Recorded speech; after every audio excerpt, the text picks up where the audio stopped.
다음 인사하십시다. 메리 크리스마스. 예수님의 탄생을 축하합니다. 주님의 탄생을 축하합니다. 할렐루야. 가난한 농촌의 한 소녀를 보고 사랑에 빠진 왕이 있었습니다. 이 소녀는 훌륭한 혈통을 가진 집안도 아니었습니다. 정식 교육도 받지 못했습니다. 허름한 누더기 옷을 입고 그냥 살아가는 사람이었습니다. 소녀에게 빠진 왕은 소녀에 대한 마음을 떨칠 수가 없었습니다. 왕의 자문관들이 모여서 의논하여 왕께 진언합니다. 왕이여, 그 소녀를 왕비로 삼으심이 어떻겠습니까? 아닙니다, 왕이여. 그 소녀에게 지위를 내리고 보석으로 치장하게 하고 교육을 시켜서 왕비로 삼는 것이 좋을 듯 하옵니다. 왕이 점점 고민이 들었습니다. 어떻게 할까? 한참 동안 고민하는 왕은 이렇게 결정을 내립니다. 나는 오늘부터 왕의 지위를 잠시 포기합니다. 그리고 내가 직접 그 소녀가 살고 있는 그곳으로 가서 살면서 그녀의 사랑을 얻겠노라. 그렇습니다. 이 이야기는 오늘 예수님께서 높은 보좌를 비워두시고 이 땅에 오신 우리를 사랑하기 위하여 구원하기 위하여 오신 예수님의 이야기를 투영해주고 있습니다. 하늘 보좌 비워두시고 이 땅에 오셔서 우리를 구원해 주신 예수님의 탄생을 축하합니다. 그분 앞에 예배 드립니다. 그분을 진심으로 경외합니다. 이 믿음으로 드리는 예배가 되기를 축원합니다. 이 땅에 구원자로 오신 우리 예수님께 기쁨과 감격으로 드리는 예배 되기를 소망합니다. 오늘 그래서 이 성탄의 진정한 의미를 되새기고 돌아가는 우리 모두가 되기를 축복합니다. 사람에게는 이름이 있습니다. 그 이름은 그 사람의 의미와 됨됨이를 담고 있습니다. 우리를 낳아준 부모님의 기대와 소망이 이름에 담겨 있습니다. 우리를 축복하기를 원하는 사람들의 소망이 이름 속에 담겨 있습니다. 이름에는 우리가 어떻게 살아야 하고 어떤 인생이 되어야 할지를 담고 있는 의미를 함축하고 있습니다. 하나님께서 그의 아들에게 주신 이름이 있습니다.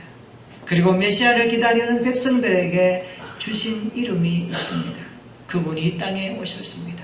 오늘 그분의 이름을 통해서 우리의 신앙의 깊이를 더해가고 다시 한번 그분의 탄생하심 앞에 진정한 모습으로 살아갈 수 있는 우리 교회가 되기를 축복합니다. 우리가 들고 있는 이 성경책은요, 구약과 신약으로 되어 있습니다.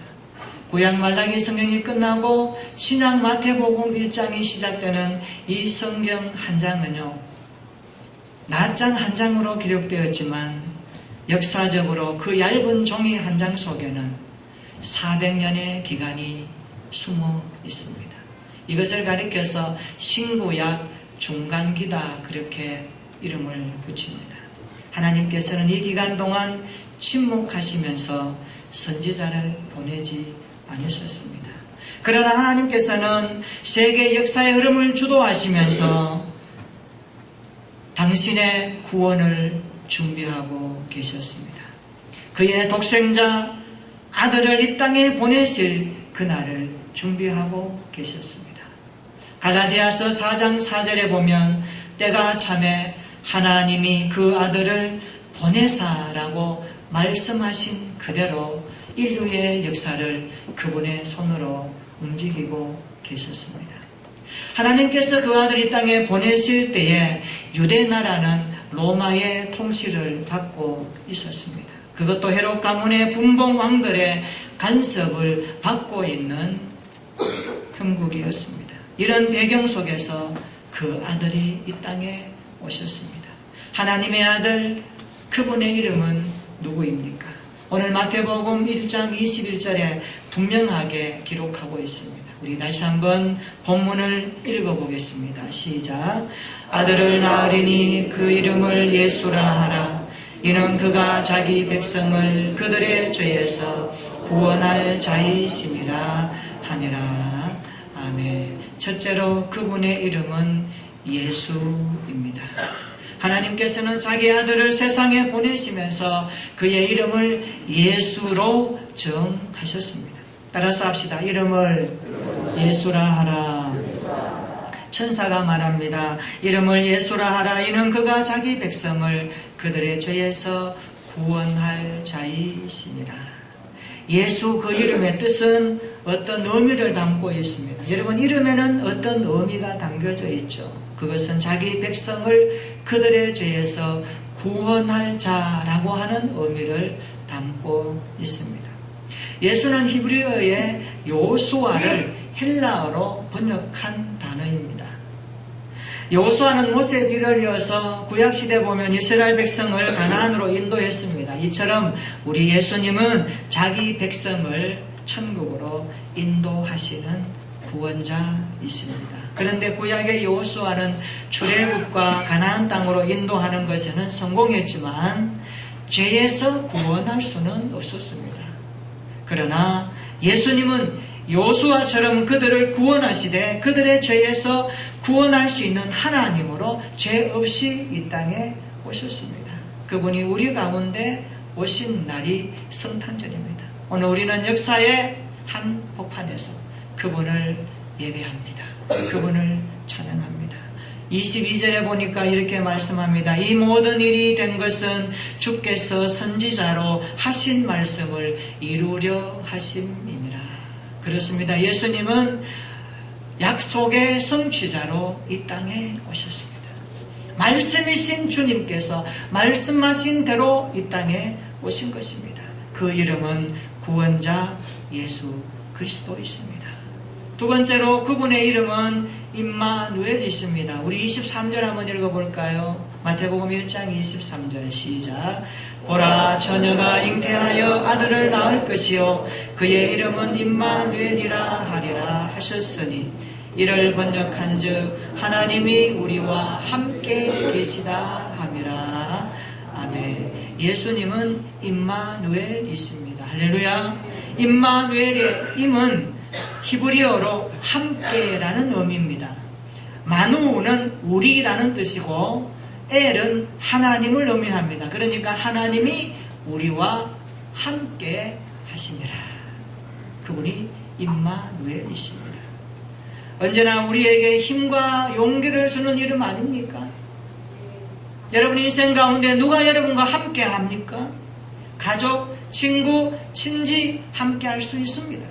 그러나 영원토록 함께 할 수 없습니다. 떠날 수도 있고 이별할 수도 있습니다. 그런데 우리 주님은 우리의 힘든 인생 곁에 항상 함께 하시며 구원의 백성들과 동행하시며 동거하시며 임마누엘 주님이십니다. 그분이 우리의 구원자이십니다. 임마누엘의 은혜가 이 성탄절에 임하기를 축원합니다. 우리와 함께 하시는 임마누엘의 능력이 우리 가운데 경험되기를 축복합니다. 우리와 동행하시는 임마누엘을 경험하는 성탄절이 되기를 축원합니다. 예수님은 우리가 죄인 되었을 때에도 함께 하셨고 연약할 때에도 함께 하셨고 병들 때에도 함께 하셨고 나약할 때도 함께 하신 임마누엘 주님이십니다. 끝까지 우리와 함께 하시는 주님이십니다. 시작부터 끝까지, 처음부터 마지막까지 하나님은 우리와 함께 하십니다. 그리고 세상 끝날까지 너희와 항상 함께 하시겠다고 말씀하셨습니다. 마태복음 28장 20절입니다. 볼지어다 내가 세상 끝날까지 너희와 항상 함께 있으리라. 아멘. 따라서 합시다. 세상 끝날까지 너희와 항상 함께 있으리라. 이 말씀을 보면요, 세상 끝날까지 너희와, 여러분 이름을 넣어서 한번 불러보면 굉장히 재미있습니다. 세상 끝날까지 우리와 함께 하시는 그분이 임마누엘 하나님이십니다. 그 하나님 오신 이날 우리가 그분 앞에 기쁨으로 감격함으로 살아가야 될 줄로 믿습니다. 우리와 함께 하시려고 오신 날이 성탄절입니다. 임마누엘을 체험하는 날이 성탄절입니다. 그렇다면 이 땅에 임마누엘 오신 주님, 그 이름 예수로 오신 그 주님의 탄생을 어떻게 맞이해야 할까요? 오래전 영국에서 있었던 이야기입니다. 폭우가 쏟아지는 여름 어느 날이었습니다. 한 농가를 지나가던 일행 중 한 사람이 농부에게 급히 달려오면서 우산 하나만 빌려주시오라고 다급하게 부탁을 합니다.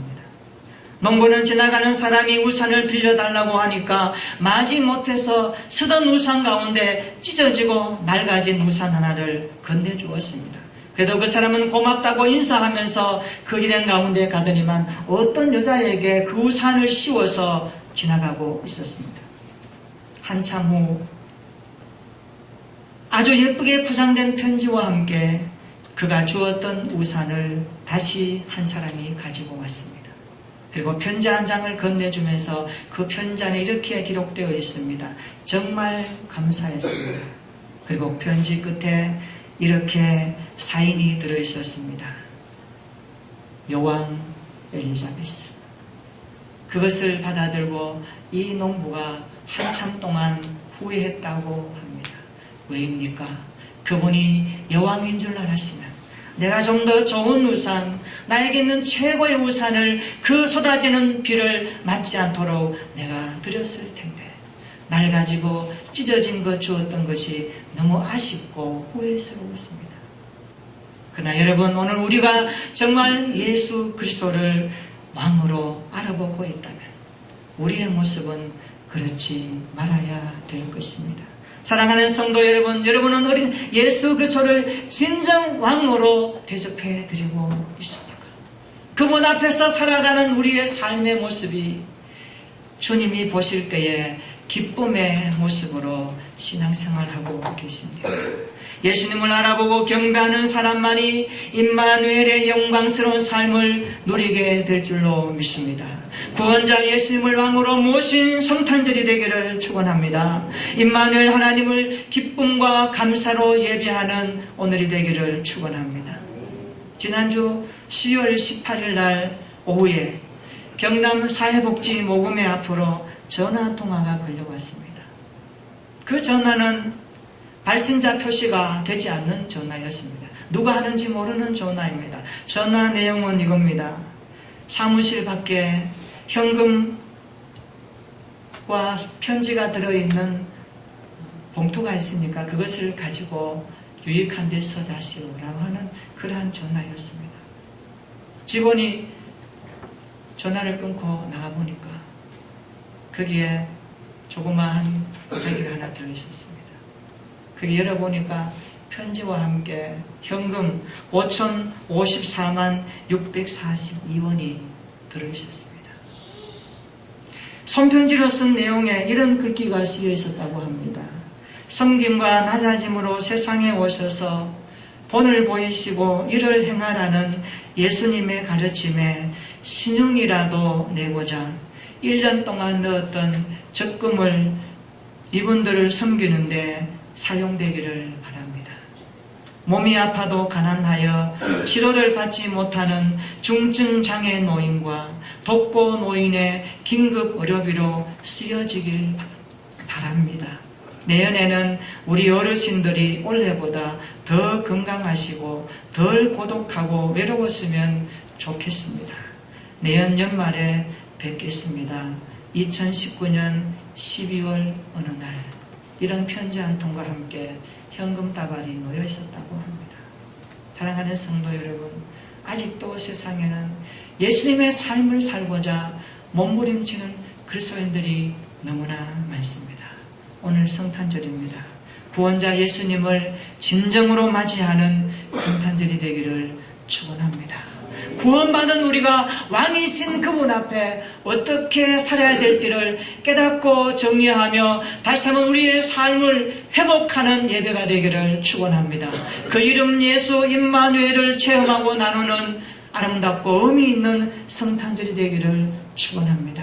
그래서 우리 인생의 마지막 성탄절 주님이 오시는 재림의 그날에 영광스럽게 그분 앞에 서서 그분을 맞이하며 그분 앞에 우리의 삶의 가치들이 아름다운 평가받기까지 오늘도 내일도 영원토록 왕이신 그분 앞에 진정한 성탄의 기쁨을 가지고 복음의 향기로 살아가는 우리 교회와 우리 성도들 되기를 주님의 이름으로 축원합니다. 아멘. 우리 한번 기도하겠습니다. 그 이름 예수 구원자 임마누엘이십니다. 언제나 우리에게 힘과 용기를 주는 이름입니다. 오늘 힘든 인생으로 지쳐있는 분이 계십니까? 임마누엘의 은혜가 임하기를 기도합시다. 우리와 함께 하시는 임마누엘의 능력이 임하기를 기도합시다. 시작부터 끝까지 처음부터 마지막까지 하나님은 우리와 함께 하십니다. 이렇게 기도합시다. 하나님, 구원자 예수님을 진정으로 맞이하는 성탄절이 되게 하옵소서. 우리와 동행하시는 임마누엘을 경험하는 성탄절이 되게 하옵소서. 그 이름 예수 임마누엘을 체험하고 나누는 삶이 되게 하여 주옵소서. 우리 자신과 교회를 위해서 합심으로 기도하겠습니다. 전능한